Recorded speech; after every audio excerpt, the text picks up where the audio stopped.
A land of innocence has no need for gods, until fate intervenes.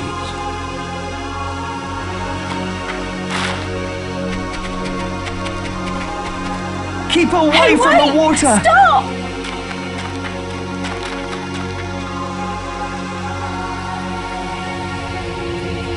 When people pray, a god is always born. Help! Someone help us! Child! We call Please, to the hear heavens! us! Able to change eternity. That god is you.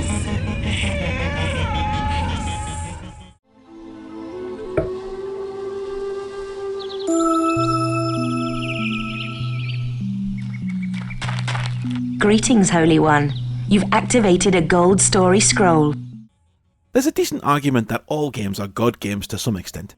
It does tend to be about getting into a virtual world and having a load of powers you don't have in the real world, affecting and changing that world in ways you want, but the specific genre of god game just takes this impulse to its natural endpoint. What if you actually were God? This didn't start in the 2000s, these kind of games were around forever.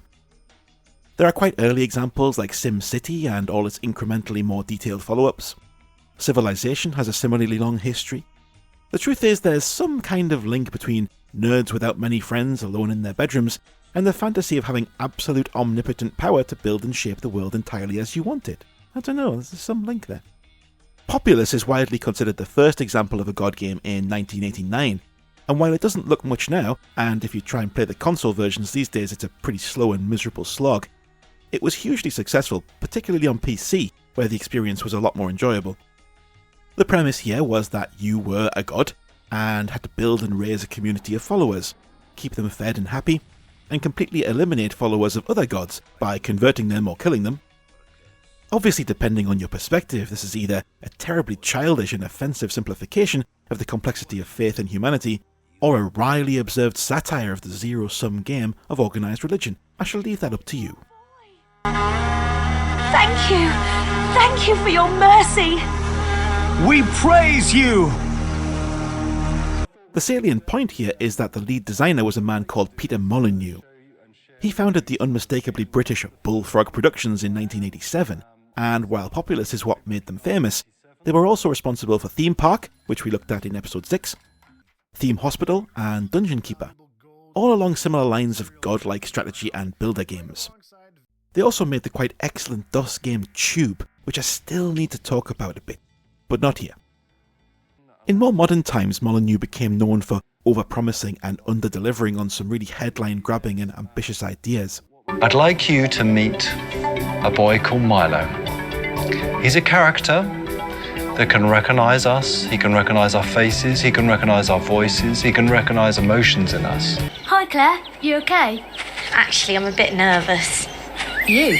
Nervous? I don't believe it. Here we're seeing Claire being recognised, and the emotion in Claire's voice being recognised, and that emotion reflecting in Milo's face.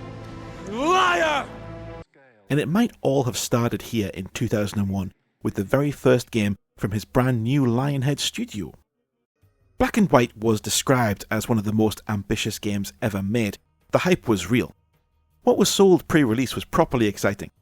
An entire virtual world to exercise power over, a new 3D engine to make it beautiful and real, a world that changes and morphs based on the actions of the player and whether they choose to be moral or evil, the ability to cast miracles by using physical gestures, which in reality were mouse movements, rather than pressing buttons, and the most sophisticated AI system ever used, embodied by a pet creature that would learn from your actions and become a trusted servant carrying out your will. Wow. What we got was a 3D remake of Populous. At last, the people have finished our temple. No, look, I'm not here to bash Black and White. It's on my list of the best 121 games ever, right? But looking back, it certainly did feel like the start of the Molyneux hype train overselling something that could be relatively easily described as just a decent game of the time. Just like Populous, you look after your followers, keep them fed and happy while performing miracles to solve tasks that take the form of missions. This increases belief, which expands your influence physically over the world. You see, you can't have any influence outside of this line that surrounds your people, so you want to expand that. Eventually you encounter followers of other gods, who you can convert over to your side by impressing them with your godly powers, or just kill them by chucking rocks at them. That's pretty impressive too, to be fair. Okay, let's get our projectile skills up to scratch. What do you suggest? I presume it involves killing.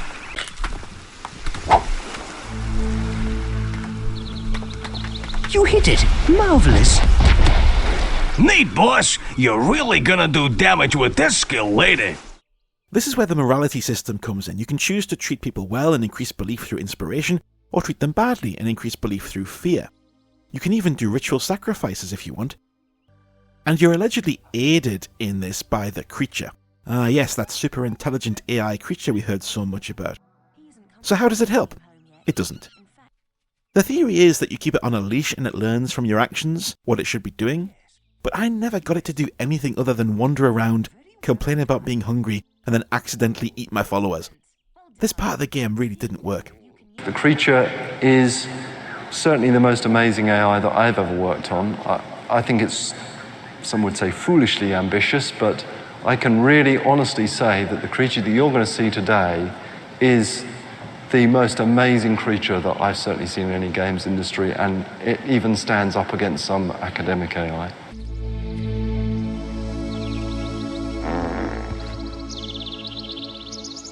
It even stands up against some academic AI.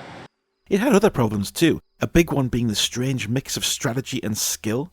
Particularly as you encounter other gods and tribes, you have to be decently dexterous and nimble with your mouse movements and gestures as you throw stuff around and constantly have to actively intervene to protect and destroy as appropriate. And it becomes a bit of a challenge, especially as the controls aren't really optimized for real-time action. But that didn't stop the game being fun overall, and it was pretty ambitious for the time. There wasn't much else like it around. I spent a lot of time on it, and like all the best games, I found it entering my thoughts when I wasn't playing it. I would think about how best to grow my little communities, how to solve particular problems, and think about how satisfying it was going to be to take down a particularly annoying opposition god. There was also some good writing and voice work, particularly in the interplay between the light and dark conscience characters that guide you through the game. You find him and bring him home. I'll give you one of the 3 gate stones. It's in my house. Hey, I got a plan. Why don't we trash the house? We can get the gate stone that way. I heartily object. That's just malicious. Well, that's kind of the whole point. And of course, like all Bullfrog and Lionhead games, it was very British, which was both good and bad, but continued to be a bit of a breath of fresh air in an industry dominated by big studios in Japan and the US. Oh, we're not complaining, but there's still one more thing remaining, 'cause bread is quite boring if that's all you eat. We need some flavour, so do us all a little favour, 'cause we ain't going nowhere till we get some meat. This one is definitely worth revisiting, if only to poke and prod at the systems and appreciate just how much work went into it, even if it's not entirely what was promised. Magnificent failures are just as beautiful as magnificent successes. It's the magnificence that counts.